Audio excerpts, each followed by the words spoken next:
Welcome to Intended Consequences. I'm your host, Mitch Davidson. Today on the program, we have Ken Boessenkool, the founding partner of KTG Public Affairs. But we have Ken because of his experience as a successful conservative strategist in political circles over the years. He was once described, and I'll quote, as an election strategist and policy chef who lurks around conservative parties everywhere in Canada. He's held senior positions at GCI Canada in Hill and Knowlton. He was chief of staff to Premier Christy Clark in British Columbia, and is a native of Alberta who also has served as a special advisor to Prime Minister Stephen Harper and many other conservative leaders. As a disclaimer for listeners, Ken and I worked together on the People's Guarantee platform for the Ontario PC Party in 2017. Ken, thanks for coming on the program. How you doing? Great to be here. I'm doing great, considering. Considering, that's right. So, I had to start podcasts now by mentioning the date on which they're recorded because everything's moving so fast. And so this is recorded on April 21st and released on April 22nd. So luckily we will be relevant when we go out for release tomorrow. But I wanted to start with some of the stuff that you've been writing recently about a crisis basic income. So you've put this proposal out in a few different pieces and lots of different stuff on Twitter and in the Globe and Mail and other publications as sort of an alternative to the Canada Emergency Response Benefit. So before we get into the who, what, when, where, why, let's just start with an explanation. What is the crisis basic income and why do you support that idea? So first of all, I propose it as a response not just to the emergency response benefit, but also to the wage subsidy that they're proposing. And you said off the top, you talked about dates, and it's interesting because I put out a tweet on March 15 that said, why don't we just send checks based on the 2018 tax form to everyone who filed taxes in 2018? And then claw it back in a year from now. Now, March 15th was when people were just trying to figure out whether this thing was serious. There weren't sort of universal lockdowns and all that stuff. So I did this tweet fairly late at night, Alberta time, and I shut down my phone and went to bed and woke up. And of course, I'm 2 hours behind. And by the time I got up and going in the morning, it was already mid-morning in Ontario. And I had an email from the Globe and Mail and an email from Maclean's. And my tweet, I wouldn't say it's gone viral, but it certainly got the attention of a lot of journalists and a lot of policymakers. And they said, what do you mean? Like, you're a conservative. Why do you want to give checks to everybody and tax it back? That sounds like a universal basic income. And I was like, no. A universal basic income in normal times is a bad idea. And so I did another series of tweets on the 16th and then started writing, and the Globe and Mail published my first piece on the 17th in the morning, and the Maclean's published my second piece March 17th in the afternoon. And I say all of that partly because, we're getting to the point, or we could soon get to the point where doing my idea of a crisis basic income, it's almost too late. There's too many other things going on at the federal government. But at the time, I had three sort of instincts to push me in this direction. Number one, I have son-in-laws who work in the labor, who are basic laborers, and they work in Southern Alberta here, and they have good, decent jobs, and the one landscaping, and another works in a rendering plant. And I was thinking, what happens if my son-in-law wakes up in the morning and feels a little sick? And does he go to work or does he not? Now, if he doesn't go to work, he knows he can't make his rent. He can't do any of this stuff. And if the federal government's going to say, we're going to figure out who's going to get their money in advance, he doesn't know if he's going to get money. But if the federal government stood up tomorrow and said, everyone gets a check, then the bias for him will be to stay home. So my first motivation was actually my two son-in-laws who have good labor jobs here in Southern Alberta. My second motivation is what I call Hayekian humility. And that is the idea that we were facing something we'd never faced before. It was new, and the federal government was making noises that they were going to try and figure out who needed help and design programs around who needed help. And my instinct was, being a huge fan of Frederick Hayek, my instinct was, we don't know. We have to have a bit of humility here. And if we don't know who's going to get hurt, then we should really send checks to everybody and then figure out later. So it's sort of the federal government was trying to say, we're going to figure out who needs it ex ante and then figure out who needs it before, and then design programs around that. And what I said was, let's send it to everybody and figure out who needs it ex post. So next year's tax form, let's tax it back from people who needed it. And what happened in the subsequent 3 weeks is every single day, the government was changing who they thought needed it. And they could have avoided all of that if they just would have said, we're going to send checks to everybody and claw it back next year. It gives us some time to claw it back. So those are the two reasons. The third reason I sort of mentioned already, which is this idea of ex post and ex ante. And I think, trying to figure out in advance and designing, and it's wrapped up in the administration, designing an application-based program for all of these things is much more difficult than just sending out checks. And, when they finally decided to design the CERB, everyone said to me, oh, you were wrong. They designed this and it worked perfectly. And I was like, well, maybe, but there's also all of these people who are working. We're still waiting for the wage subsidy to come out. I believe a crisis basic income could have functioned as a wage subsidy for almost all the firms that are out there. If you had a firm with 50 employees and you knew every one of those employees was going to get a check for $2,000, you could, call a Skype meeting with all your employees and say, look, I know you guys are all getting $2,000 this month, so I'm going to reduce your wages on average by $1,500 per person. You'll be okay, I'll be able to keep my business running, and that'll all work out. So that's quite a bit of wording from me, but that's sort of where the idea came from and where it originated. And I thought right off the top, another important reason for the crisis basic income, and it's related to the Hayekian idea, is people have said you couldn't do a crisis basic income for 6 months. And my response was, well, we could do it for a month or two because it's very expensive. We could do it for a month or two, maybe 3. And if we saw at that point that the crisis was likely to last for 6 or 9 months, that would give policymakers time to do what the federal government tried to do in 3 weeks. They could do it in 2 or 3 months and design programs around who actually needed it. Make sure that the program then stopped the crisis income after 2 or 3 months and put in these other programs that they would have time to design and implement. So those are sort of 4 motivations for my crisis basic income. And I called it the crisis basic income because I know we'll get to this later, I continue to believe that a universal basic income is a terrible idea and a crisis basic income is a good idea. So I wanted to differentiate myself. And, I was one of the first ones out there, and that the name has sort of taken a life of its own, which I'm kind of pretty happy about.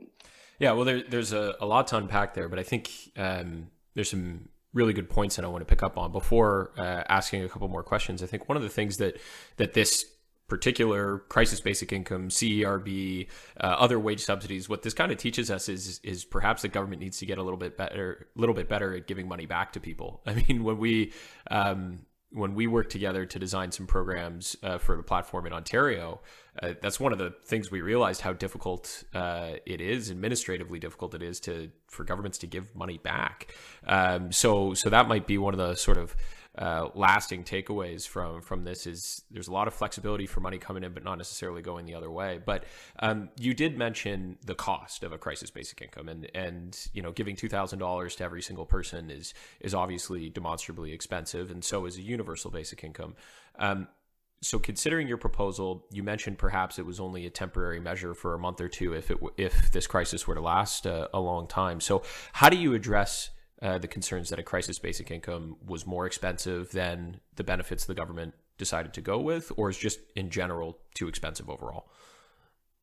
So I'll answer the question by first saying that both approaches are going to make mistakes, and the process of the typical Department of Finance historical approach is you have a problem, you design a program around that problem, you make sure that no one who isn't affected by that problem gets any of that money, you tighten up the eligibility and you tighten up the administration, and you make sure that all these things happen, and then you send the money out. And in a crisis like we were in, the error that you get there, and I wrote a whole column in the Globe on this, is there are all these gaps appear.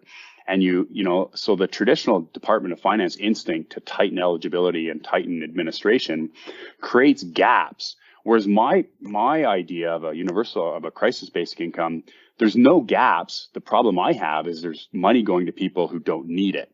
And my answer to that is twofold. Number one, the tax system next year can take care of that, and we can tax back income from between people that pay the second tax bracket and the third tax bracket. That was my original proposal.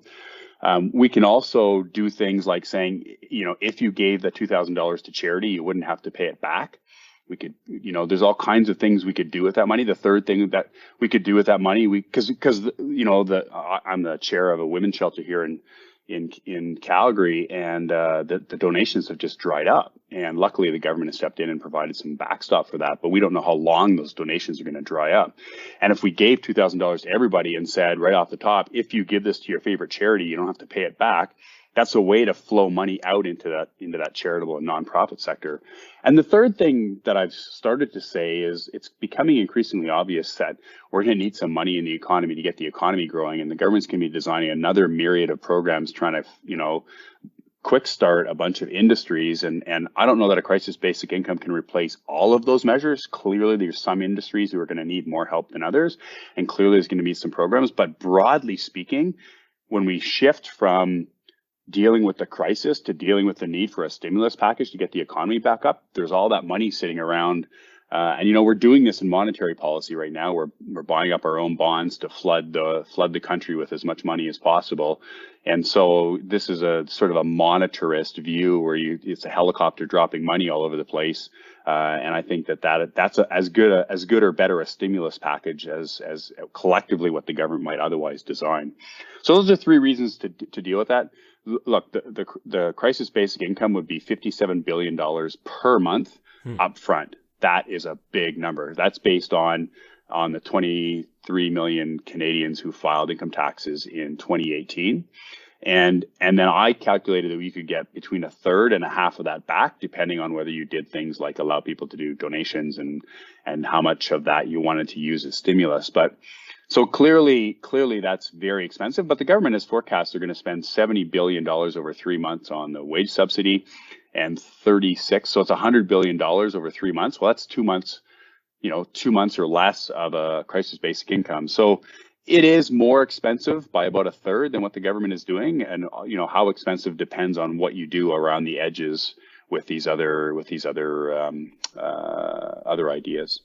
Right. And then, so obviously you could administer this to people that are in the tax system, but what about those people who don't file taxes? How does a crisis basic income get to them? Yeah, I've had a lot of people come at me hard on this, and I probably should have, like everything else, when you write a tweet in the evening and you wake up and it explodes and you explain it, you invariably don't get everything right. And I eventually got my head around this, and I think the answer to this question is all of the people on welfare, all of the people on employment insurance, all of the people receiving money from government programs were not, their income was not affected by the crisis. The people who were affected by the crisis, and the thing we needed to address head on with a crisis basic income or a CERB and a wage subsidy, is people losing or potentially losing working income. And if you think about, there are 16 million people working, 19 million people in the labor force. That's 16 or 19 million people. If we have 23 million people filing income tax, a vast majority of the people who have working income file income tax. The vast majority. And those are the people who we were trying to get to first. The welfare a person on welfare who hasn't filed income tax for the last 3 years, the provinces are still paying those people their welfare checks. Now, they may need more money to deal with the crisis in different ways, but the reality is their income isn't dropping. The people whose income is dropping the most are people who are earning wage income. And the federal government has been very clear. Basically, CERB is a universal unemployment insurance system, right? And the wage subsidy is a universal wage sub. So the federal government is aiming all of their guns at people who are working. And so I would aim my guns at the same people. And on that basis, there's some very smart people, Jennifer Robson and other people, who have pointed out that 1 in 10 Canadians don't file personal income taxes. And my response back to them is, how many working Canadians didn't file income taxes, because that's the number I'm concerned about. And so my final thing I'll say about this, because I've been talking about it now for 2 weeks, is that if we needed to design a backup application system for the people who earned wage income that didn't file income taxes, I would be happy to do that. But again, it would be a backup system. The vast majority of people who needed the money would get caught by using the 2018 tax form. Yeah, another interesting sort of thought benefit of it is the importance of filing taxes in the first place. Knowing that benefits in the future may be administered as a result of whether or not you filed. There's a lot of people, like you mentioned, who don't file and they leave money on the table from federal government, provincial government programs because they don't participate in the tax system. So that's an interesting thought experiment. Maybe this forces people to do, or maybe it could have forced people to do. But I do want to pick up on you mentioned the comparison. Just a quick, yeah, that would be a great outcome. You know, there's momentum in Calgary and other organizations in Canada who are spending their nonprofit dollars and effort trying to get people to file income taxes. And I heard a great story from one of them a few months ago saying they found this woman, single mother with 3 children, who hadn't filed income taxes for 4 years. And when she filed, she got enough in child benefits from that one filing to put a down payment on a small apartment because of the child benefits being so large federally. So if one outcome of this whole thing is more people file personal income taxes, that would be a great thing. Yeah, and it's important as policymakers that you put yourself in different shoes. I mean, I had a friend the other day who is deferring. He's still working a few hours at the brewery where he was employed, and he's deferring his income till later. And a friend said to him, "Well, if you get all that cash at once, isn't that going to be bad for your taxes?" And he said, "I make money on my taxes every year. What are you talking about?" Right? So it's important. You wish, buddy. Yeah, it's important to remember the different situations that people may find themselves in. So I'd be remiss if I didn't pick up on the point you made earlier, which was the comparison of a crisis basic income to a universal basic income, and why you're steadfast in that clarification that those are two different policies.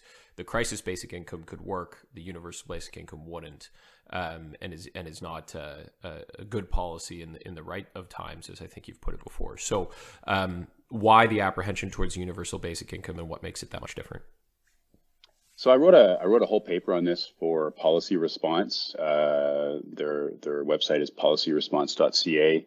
At Ryerson, Matt Mendelson and Kareem and a bunch of other people are doing some great work there.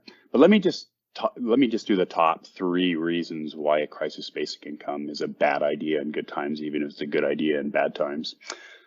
Number 1.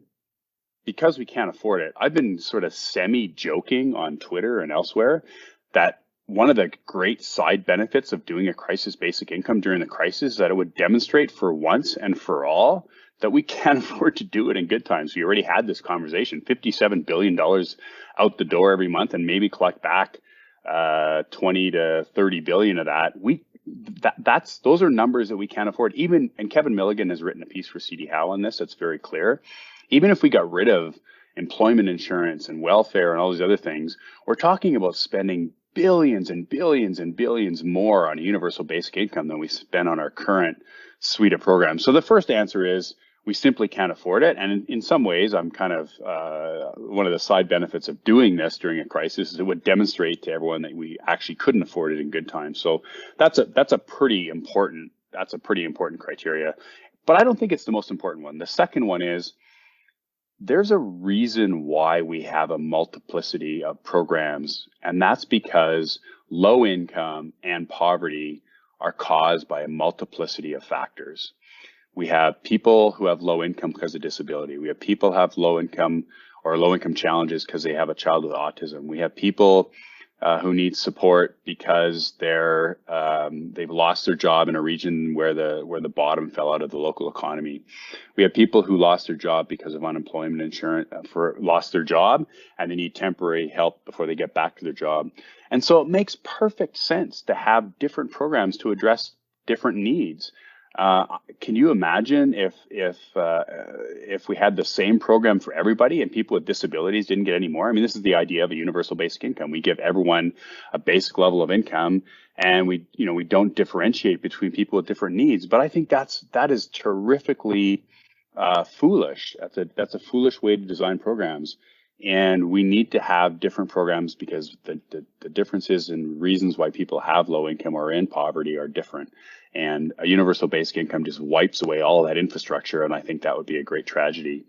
The third, and I frankly think most important reason is, and there's two ways to come at this. Our welfare programs, most welfare programs, certainly Ontario Works in Ontario, and our unemployment insurance system are designed around the idea that if you get on that program, the first priority is to try to get you back into the labor force. Mm-hmm. And this is motivated by a very fundamental philosophical idea that there's inherent value in work. And Jean Chrétien, I cut my teeth in politics in the 90s and listened to Jean Chrétien a lot. Jean Chrétien had a line, I'm not of his political persuasion, but he had this great line that captured the essence of this. And he said, the best social program is a job. And, we put all these conditions on employment insurance. You have to go show up every week. You have to show you have a plan to get back to work. Ontario Works has many of the same, the idea of workfare, for example. And there's a reason we do these things, and we do them because there's an inherent value to society, an inherent value to the individual, an inherent value to a family of working. Working is something that is good.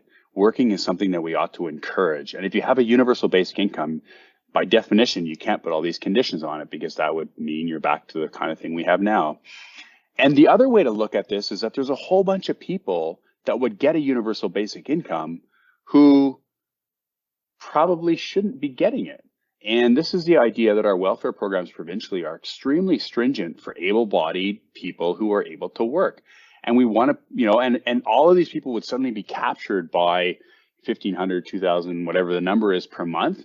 And their incentive to work would go away. And I think if our political system and our policy system directed people away from working, that would be a moral tragedy. And so I think for me, the biggest reason why universal basic income is a bad idea is because it undermines the idea that that getting people into work, having them get up in the morning, go to a job, have responsibility, come home, earn a paycheck, pay for their own bills, that there's an inherent value in that. And that's admittedly a value judgment. It's probably a conservative value judgment, but I quote Jean Chrétien not for a reason. It's a value judgment, I think, that's shared further across the political spectrum than you'd think. And I think some of our more socialist friends, they have a lot of compassion and they want to help people that have low income, but I fear that sometimes the extent of their compassion undermines a very important moral good, which is the value of work and the value of working.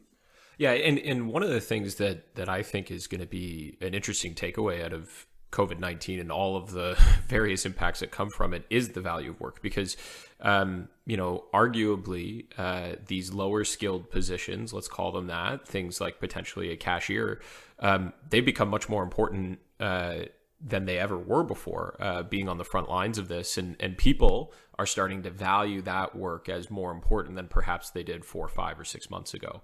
So the dignity of approaching a frontline essential service type job like that may not have been there prior and could be there after. It sort of remains to be seen how society really judges, transforms, or changes. Do we pay higher wages for people who are working those types of jobs where they're exposed to these risks, or do we not? But it starts a conversation about the dignity of work in lower skilled positions as well as higher skilled positions that may have already been there. So I think that's the foundational argument of a basic income is that philosophical approach, but it'll be interesting to see how that shifts post COVID-19. It's interesting. People are saying, we need to find a way to pay these people more because of the risks they're taking. But you and I think, are more of, wages should be determined by supply and demand. One of the most fascinating things that happened very early in this crisis is that many of the grocery chains immediately started paying their employees more for work during the crisis. And why did they do that? Well, it was supply and demand.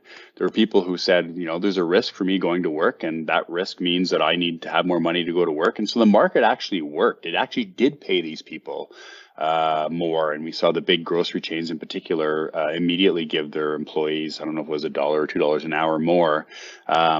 And I agree 100% with what you're saying, but I also just want to overlay the fact that the market actually did respond to that in this case, and it's a case where the value was reflected. Now, should they be paid more than they're getting paid? These are all fun philosophical questions. But my point is the market actually did respond to the increased value of those services during this time. Right. And I think that that's, an important sort of segue, even in the sense that the labor conditions are changing, and they're very different in a COVID-19 world than they were before. And so when you talk about this as sort of an experiment in a universal basic income, because even though obviously the program that the federal government has set up is not a universal basic income, it's the closest thing we've seen in a long time. So, how do you sort of try to ensure that people understand that this labor market situation is so different and so unique that it can actually be used as sort of a barometer for a basic income in a normal time? Well, there's many people in the academic and policy and Twitter and other worlds who are looking at this crisis and trying to figure out how to use this crisis to promote their favorite set of issues. And so at the highest level, I think those people are not going to be looked well upon. I think for the very reason, to answer your question directly, I think everybody understands this is something we've never seen before. And it caused me I've been a vocal opponent of a universal basic income my whole life. I believe I've written about that this is a bad idea in the past. And for me to suddenly say, wait a minute, this is so different that maybe a universal basic income could work now. So I think to answer your question, I think people inherently understand that what we're facing now is extremely different. I also would, and I don't know if my thoughts are fully formed on this yet, but part of me wants to be a bit skeptical that everything's going to change when this is all over. Like if we have a crisis and we have a set of programs that deal with the crisis and we get through the crisis and we don't lose a whole bunch of medium and small sized businesses and bigger businesses, and those at risk businesses can get back up through a period of adjustment. Does 2022 look that much different than 2018 or 2019? I'm a little more reluctant to jump to that conclusion. I think policy that we needed for the crisis is appropriate for the crisis, and then we should deal with that in the crisis. And then when the crisis is over, we take those policies out and we go back to the debates we were having before. Now, that can't happen completely. One example of that is, the CERB program and the design of the CERB program has clearly demonstrated the inadequacies of the employment insurance program. And I think we're going to have a serious rethink and relook at how the employment insurance program deals with the gig economy, et cetera, et cetera. So I think there's some overlap, there's some issues there. But to use this crisis to design programs in regular times, I think is a mistake and is dangerous. I want to tell a quick little story about this because I think this is such an important point. Paul Booth, I've known Paul for years. When I was working in the Alberta government, he was an economist at the U of A, then became a deputy minister in Saskatchewan. And during the 2008-9 financial crisis, he was the deputy minister of industry, and he was tasked by Harper with overseeing the bureaucracy side of the auto bailout. And I was doing some advising of the auto parts manufacturers in Canada. And Paul and I were reminiscing about that time on a phone call late last week. And Paul said something to me that I sort of knew, but really came into sharp relief. Paul said, Harper in those early meetings around the 2008-9 financial crisis, one of the most important criteria, probably not number one, maybe not number two, but certainly number three, was if you design a program for this crisis, you have to design that program so we can unwind it when the crisis is over. Right. And that became a guiding philosophy for the programs. And if you look, and I've written about this in different places, if you look at how Harper got back to balance before he turned over the government to the current gang, he got back to balance because a lot of the programs he brought in for the crisis were unwound when the crisis was over. And I'm not so worried about the CERB or the wage subsidy because those are so big and so massive. We'll have to unwind those just for the cost. But the next round of policy that the government does, I think they're going to have to start thinking seriously about how do you design policy, when we're trying to get the economy back on track, how do you design policy that can be unwound? Let me give you a quick example, because again, I think this is such an important point. if you take an industry, whether it's airlines or theaters or whatever, and you say to those industries, look, we've got to get you back on your feet. If you design the policy around the idea that you want to get them back to 100% of where they were before the crisis, but after the crisis they only ever get back to 80%, does that mean we continue that last 20% policy forever? And again, this is just the kind of questions I hope our policymakers in Ottawa and the provinces are asking themselves regularly, which is, how do we design programs to get us back, to get the economy back moving? How do we design that so that we can unwind them as quickly as possible when we reach a certain point, or when the economy is back functioning at some level? And I haven't heard a lot of people talking about that. I may spend the next 3 or 4 weeks of my life talking about that issue, because I do think it's quite an important one. Well, it's a good point, because on the provincial context, I mean, here in Ontario, we saw a series of either some tax cuts on employer health tax provisions, that kind of stuff. We also saw or exemptions. We also saw some boosts of some transfer programs to low income seniors and those sorts of things. And do you really go and claw those back? Well, not claw them back, but reverse them back to where they were when this is over? Difficult to imagine a government, especially a conservative government, wanting to do that. So I think you're right in thinking about the long-term consequences of these things. But because I mentioned Ontario and provincial governments, and you've mentioned Alberta already, we should talk a bit about what the COVID-19 responses look like in the province of Alberta. So just on a basic level, how do you think it's going there? And what have you taken away so far from the provincial government's response? At 50,000 feet, the way this crisis has played out is that the health side of things has largely been the purview of the provinces, and the economic side of things and the relief and transfer of money to individuals and firms has been the federal government's responsibility. And I think if you look at it that way, there's overlap. There's obviously a national public health officer giving numbers and so on. But if you look at it that way, Alberta's done an incredibly good job. And I think all the BC's done a great. I don't think as a province has done a bad job on the health side. We've had some different results across the provinces. Quebec looks nervously bad in the last week or so. But I think the provincial health response across the country has been very strong. The reaction of the population to that health response has been very good. And that's sort of the number one criteria I would grade Alberta or BC or any other province on that. I mean, Doug Ford has been absolutely, I don't speak enough French to follow Legault closely, but he's got a high public approval rating. But Doug Ford has been tone perfect on this whole thing. Jason Kenney has a third challenge. I spoke about the health challenge and the economic challenge, and we all know Jason Kenney's got a third challenge, which has been brewing for some time, but by a confluence of some global silliness or craziness or whatever word you want to use by the Saudis and the Russians.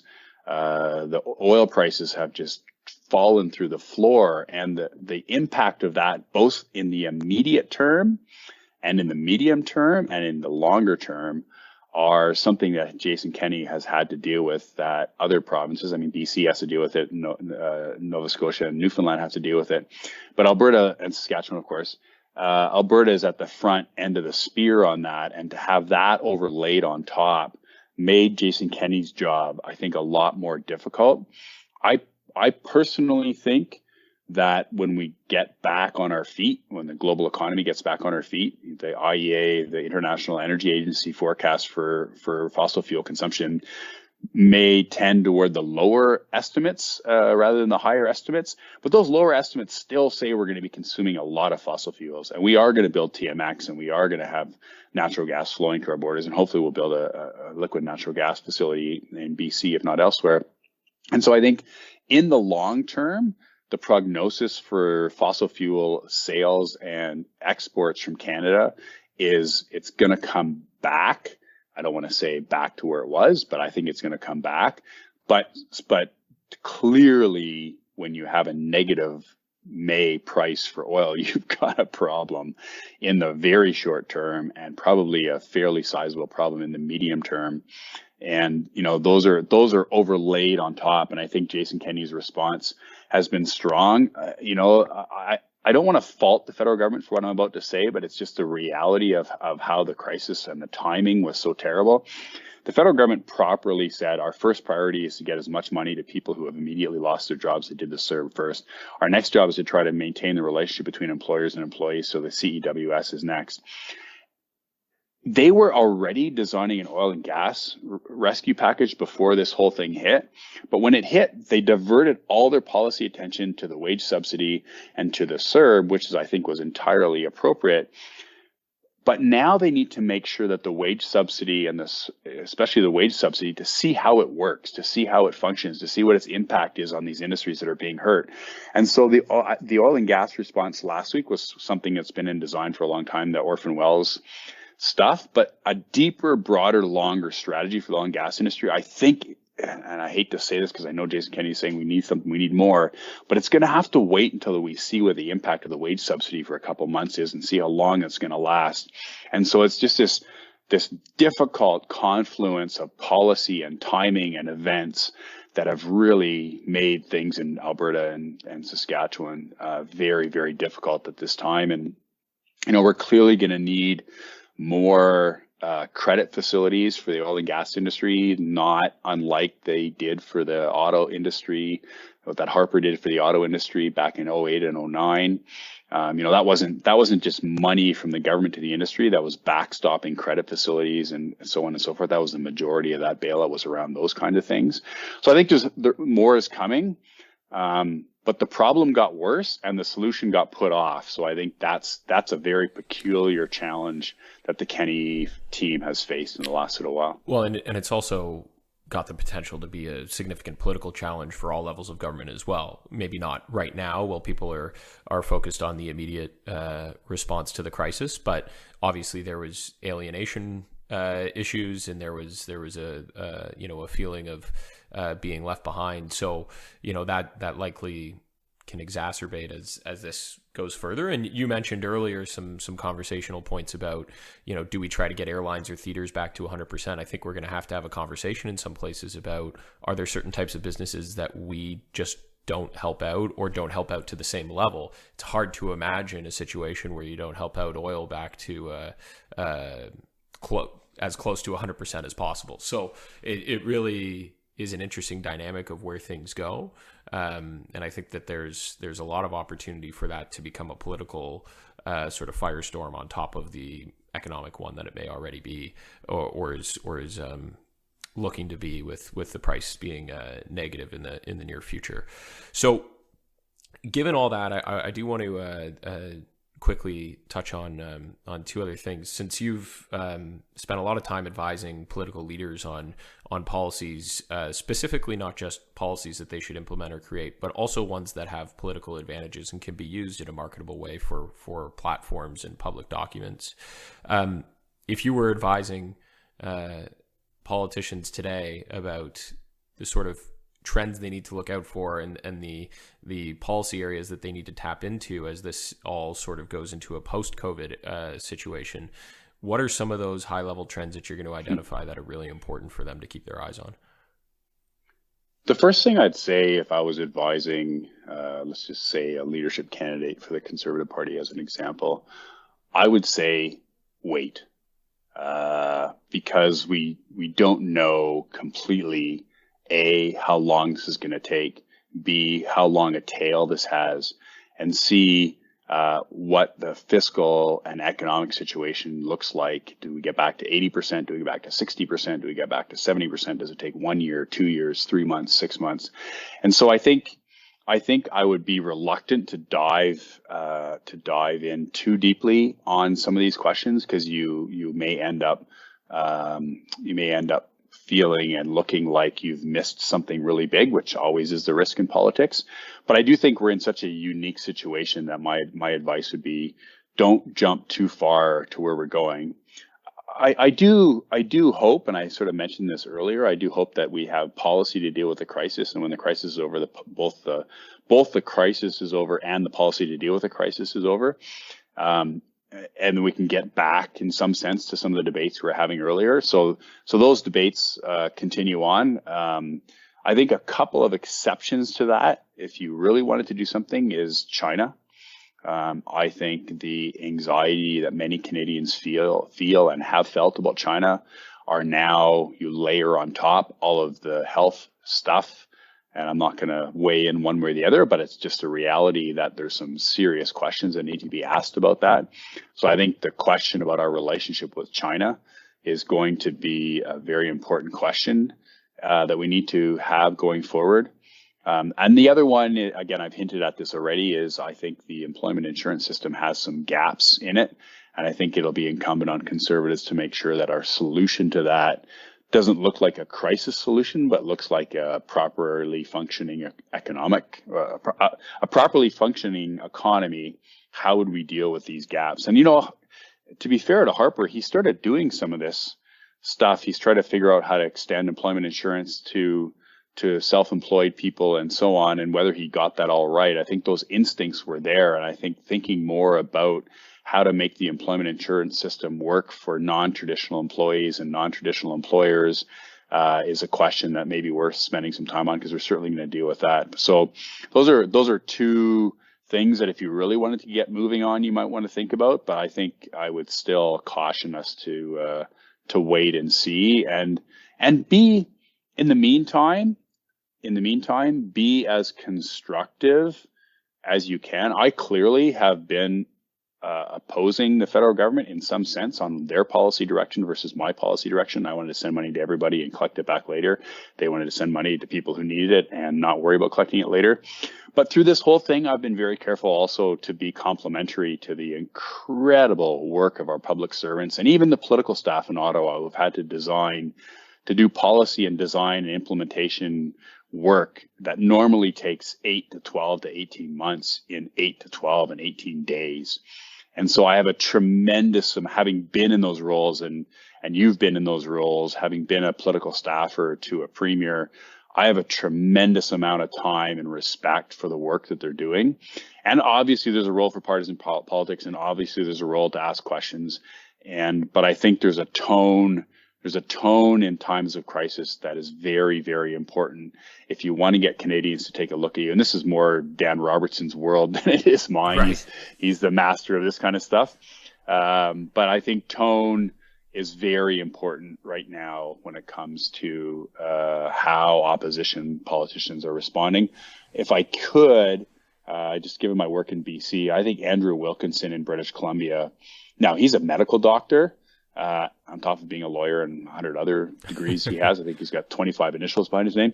Anyway, he being a doctor, he has got the tone from my perspective almost exactly right. And there are many reasons why BC is doing what looks like a better job.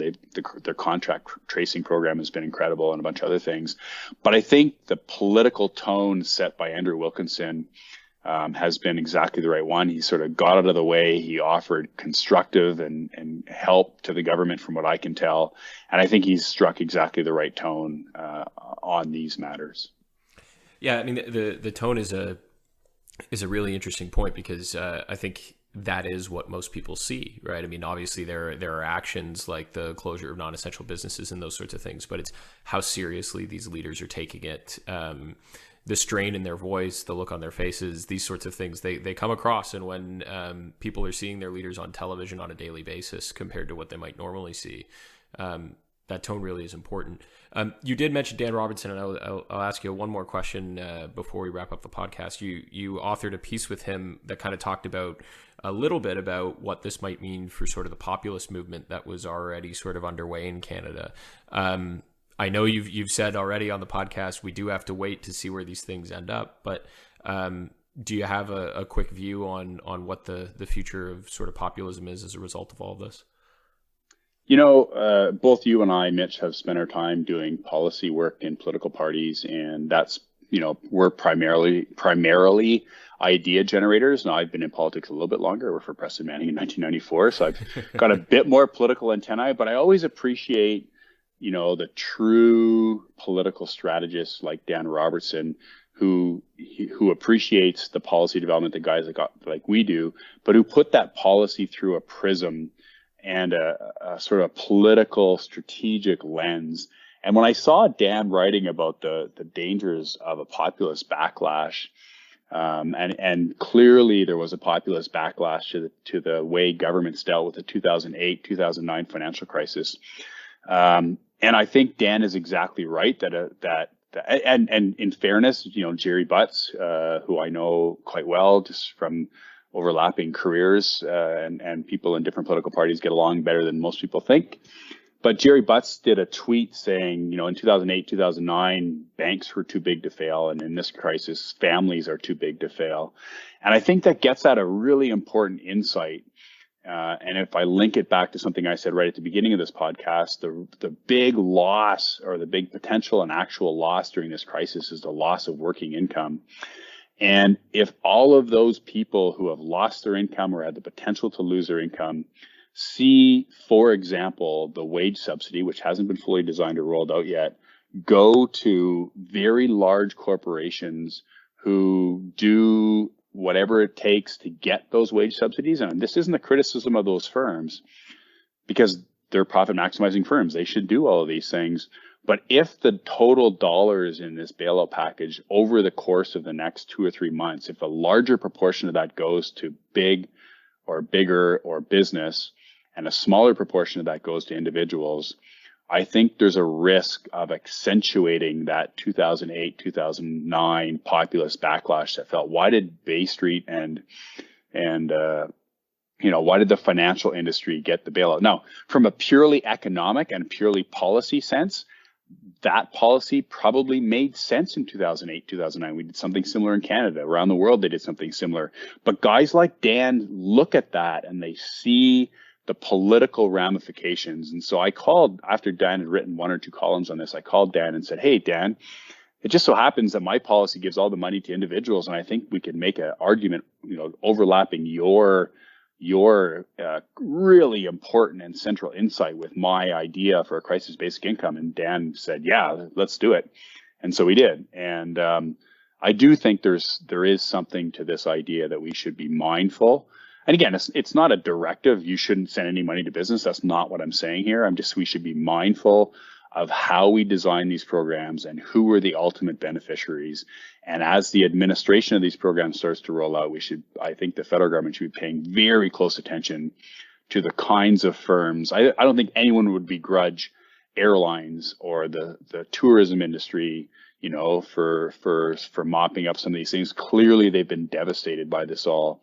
But if industries that weathered the storm okay find ways to get into $1 billion of wage subsidies, I just think there's going to be some backlash there, and I'm not going to point any fingers, I think Dan and I, all credit to Dan for identifying it, but I linked it to the policy world, which is why Dan and I get along so well, because he knows what he does and I know what I do. I just think that's an important insight for governments to keep their eye on. Yeah, I mean, it's that careful balance. I mean, I'll end by mentioning a quick anecdote about Dan, since you mentioned him a few times. I mean, I remember you and I were working on that platform once upon a time, and the amount of money that we had to spend on a program ended with a not a round number. It was a 0.5%. We were worried that it wasn't going to sound like a clean soundbite, and we mentioned it to Dan, and Dan said, actually, that makes it more specific and more believable, so I'll take it. And it was just something that I never would have wrapped my head around, right? So it's always important to think about how those communications and things come across. But whether that point be today about populism, the situation in Alberta, or the crisis basic income and how it may have differed from federal response programs, I think you've given certainly myself and listeners a very interesting perspective on those things, and a lot to think about as Canada sort of hopefully emerges from COVID-19 and the impacts of it. So just wanted to end by saying thank you for coming on the program and taking the time. Always good to talk, Mitch. I really appreciate it, Ken. Thank you for listening to Intended Consequences, the official podcast of the Strategy Corps Institute of Public Policy and Economy, produced by Sarah Bordeaux and myself. Views expressed during this podcast are not necessarily the views of Strategy Corp. All rights to this episode are reserved, and guests on the podcast may be current or past clients of Strategy Corp. To find out more about the Institute and to subscribe to our written material or to find past episodes of the podcast, please visit our website at www.strategycorp.com/institute. Until next time, I'm Mitch Davidson.